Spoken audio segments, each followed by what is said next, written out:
доклад из Франции, Реми Филлиппот, «Концепция двойной мобильности. Опыт Сент-Этьена».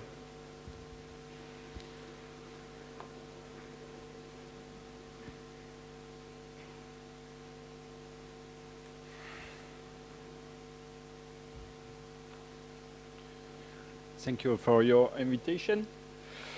Dear colleague, I want to present you the results and the indication of the dual mobility. So the dual mobility started in France in 1975 with Professor Gilles Bousquet, and the dual mobility represents 45% of the total arthroplasty in France, and the French companies are probably the leader of the dual mobility in Europe. Dislocation could be defined by the translation of the head from the metal back center to the metal rim. This distance was called AB distance by Massey and Wagner, and it is a way to measure the job distance. AB defines a system in terms of stability, and for a standard cup, AB depends on the radius of the head, on the cup inclination, and on the depth of the cup. For example, a Charnley hip has an AB distance of 11 millimeters. For the dual mobility system, it's not the same, and the AB distance depends only on the radius of the PO liner. And you can see that dual mobility have every time a higher AB distance than all the other devices. If we have a look on the different results of the dual mobility in the primary surgery, we can see that many papers reports very good results in terms of stability and in terms of cup fixation, and thus with a very long follow-up. My orthopedic center in Saint-Étienne is the leader from the dual mobility, and we have probably the most important follow-up studies in the world. Currently, we use the last generation of dual mobility cup. It's a press-fit cup in stainless steel. The coating is a bilayer with titanium, plasma spray, and hydroxyapatite. We have also a second design with extra fixation with 2 pegs and 1 mooring screw for specific cases. We realized a prospective study with more than 200 patients in primary total arthroplasty, and it was only press-fit cup. At the last follow-up, we have no dislocation, no aseptic loosening, no specific complication due to the dual mobility. This cup with this modern coating and the new external groove permit a good secondary osseointegration, like in this case. This cup also permits us to obtain a good stability in difficult primary cases, for example, in this case. Or in this case with important coxa profunda, with a need of graft for the bottom of the acetabular side. For the other designs with 2 peg and mooring screw, this cup included 2 pegs, and we can use it, for example, in this dysplasic hip with a need to a superior abutment. We also use dual mobility for revision surgery when the bone defects are not too important. And, for example, in this case of a bilateral Powell's osteotomy, we realize a femoral shortening osteotomy and a superior abutment with a graft. And, for example, with this last case, in aseptic loosening with a protrusion and a migration of the cup in the pelvic, I realized an unipolar revision. My goal was to restore the biomechanic center of the hip, and in this way, the global offset and the leg length.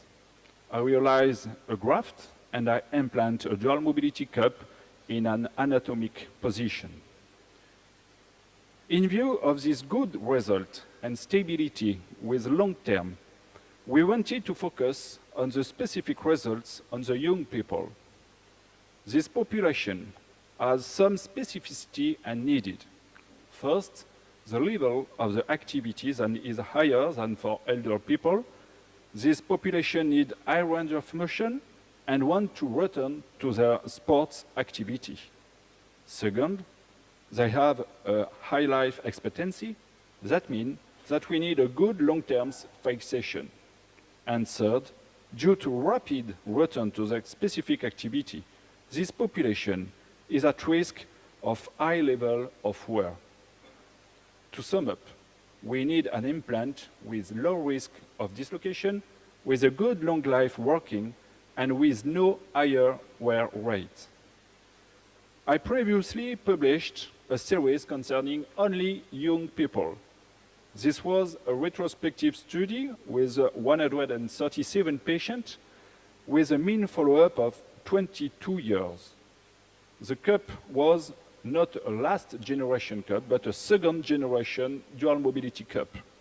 And at the last follow-up, we have a survival rate of 82% if we consider only aseptic loosening for the endpoint. After this study, we went with the International Dual Mobility Hip Society to prove that the dual mobility was a good option for the young people. International Dual Mobility Hip Society is an international and independent group of surgeons from several countries and working with many companies. We realized a prospective multicentric study with only patients under 50 years old. We included 747 patients. All the dual mobility implants were the last generation with a modern coating, a modern design, and a good press fit. At the last follow-up of the study, we have an excellent outcome with a survival rate at 98.7% and with more than 12 years of follow-up. We have no dual mobility-related complication recorded, no dislocation or instability, no wear, no sterolysis, no loosening. We have one anterior conflict with the iliopsoas tendon. So, you can see that the survival rate was very good and with a very long follow-up. If we compare with the other series in the literature, and that report results with the use of, for example, ceramic or metal device, we find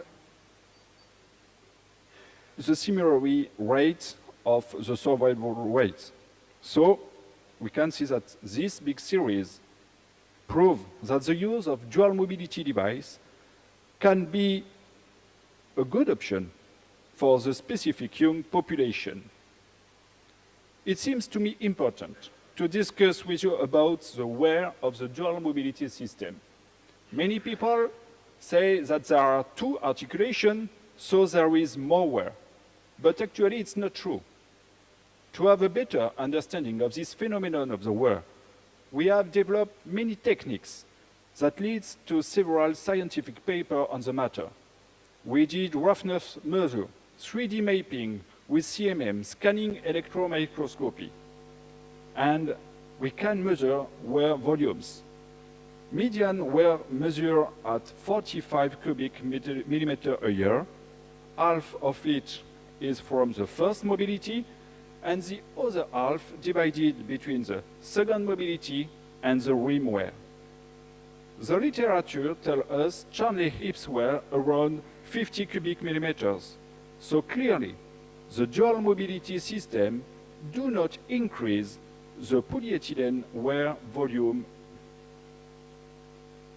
If we continue the reflection, during the French symposium in 2009, we analyzed 3,050 and 500 total hepatoplasty with a dual mobility cup. It was only primary total hepatoplasty.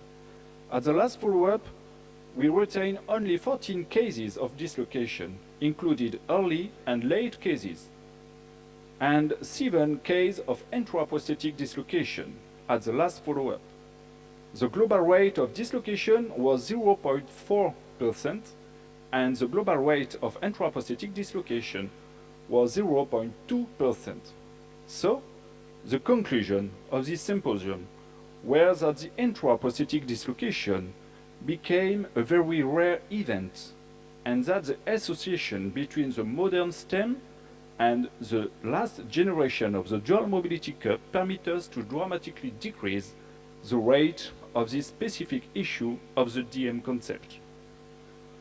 So, considering to the good clinical results of the dual mobility on the young population, considering to the fact that the intraprosthetic dislocation is an almost disappear issue, considering to the fact that the wear with the dual mobility cup is equal than with the other device, we recommend the use of the dual mobility concept for the young people that have a high level of activity and for people after 60 years old.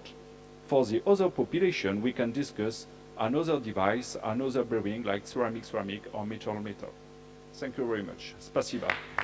Спасибо. Следующий